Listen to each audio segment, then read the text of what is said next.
இதனால தான் இந்த யூனிவர்ஸை அப்சல்யூட் யூனிவர்ஸ்னு சொல்றாங்களே. ஏன்னா கொஞ்ச நாளுக்கு முன்னாடி தான் அப்சல்யூட் டூ ஃபேஸ்க்கான லுக்கையும் அப்சல்யூட் பெங்குயின்கான லுக்கையும் ஷேர் பண்ணியிருந்தாங்க. அதாவது உங்க எல்லாருக்கும் தெரியல, பெயின் நம்ம பேட்மேனை உடைக்கிறதுக்காக வெய்லன், ஆஸி, ஹார்வி, ஹேடி இவங்க எல்லாருமே உடைச்சிருப்பான். அதுலயும் நம்ம ஹாஸி தாங்க ரொம்பவே பாவம். ஏன்னா பெயின் நம்ம ஆஸியோட உடம்புல இருக்க எல்லா போனையும் உடைச்சதுனால அவர் ரொம்பவே குள்ளமாவும் நடக்கிறது ரொம்ப கஷ்டம் தான் சொல்லியிருப்பாங்க. சோ அதுல இருந்து தலைமை இப்ப ரெக்கவர் ஆகி ஒரு அப்சல்யூட் பெங்குயினா பக்காவா ஆர்மர் பிரேட்ல பண்ணிட்டு வந்திருக்காங்க.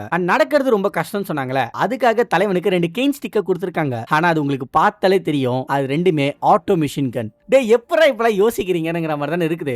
ஆனா இதோட பங்கமா டூ ஃபேஸ் டிசைன் பண்ணிப்பாங்க. அதாவது பெயின் நம்ம ஹார்வியோட தலையில இருந்து கால்ல போட்டிருக்க ஷூ வரைக்கும் 50% மொத்தமா பர்ன் பண்ணிடுவான். அதாவது நம்ம ஹார்வி 50% செத்துட்டா மாதிரி வச்சுக்கோங்களேன். ஆனா இப்ப அது எல்லாத்துல இருந்தும் ரெக்கவர் ஆகி தலைவன் ஒரு அப்சல்யூட் டூ ஃபேஸா மாறி இருக்காங்க. லைக் இப்போ வந்திருக்க லுக் டிசைன்ல தலைவனுக்கு அவனோட ஐகானிக்கான black and white coat suit கொடுத்திருக்காங்க. ஆல்சோ அவனுக்கு ஒயிட் லாங் ஹேர் கொடுத்திருக்காங்க. ஆனா அதுதான் அப்சல்யூட் டூ ஃபேஸ்க்கு ஒரு முக்கியமான ரோல் பிளே பண்ண போதே. அதாவது அப்சல்யூட் டூ ஃபேஸோட பேசிக் லுக் எப்படி இருக்க போதுன்னா, அவனோட அந்த ஒயிட் ஹேர் அவனோட முகத்தை மறைக்காத மாதிரி தூக்கி தான் வாரப்பட்டிருக்கு. ஆனா எப்ப டூ ஃபேஸ் ஒருத்தங்களுக்கான ஜட்ஜ்மெண்ட் வழங்க போறானோ அப்ப அவனோட ஒயிட் ஹேர் அவனோட மொத்த முகத்தையே கவர் பண்ற மாதிரி டிசைன் பண்ணிருக்காங்க.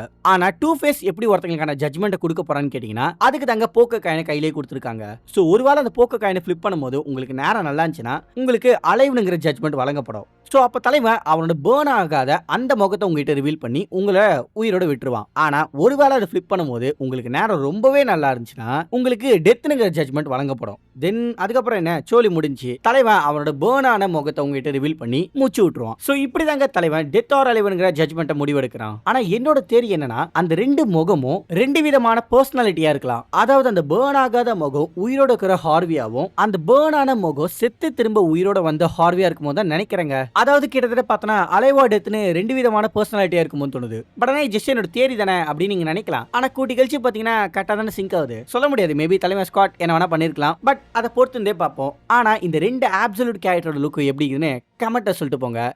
அப்புறம் பார்க்கலாம்.